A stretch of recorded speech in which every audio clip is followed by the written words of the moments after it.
سودای شیرخوار در بازارهای کشور. السلام علیکم و رحمت الله و برکاته.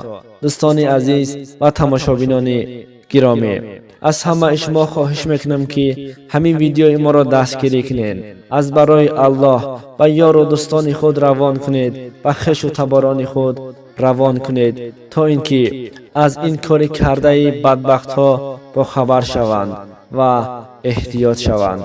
چگونه که خودتان نوار را میبینید، در این نوار خرها را جوشیده استادند و از این شیرخوار، یوگورت، قیماق، جرغوت و دیگر چیزها را آماده کرده به فروش برآورده استادند. کسانی که در شهر زندگی میکنید احتیاط شوید و آگاه باشید که حتی عین زمان انسانها همین کارها را کرده استادند. در انسانها ایمان کامل نمانده است.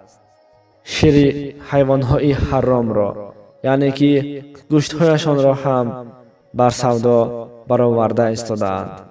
دوستان عزیز، خوب دستگیری از شماست، پیشروی از ما. ویدیو را به همه یار و دوستان خود روان کنید، در همه شبکه های خود پدیلیت کنید. البته دستگیری و کار خیر بر همه ما و شما می شود.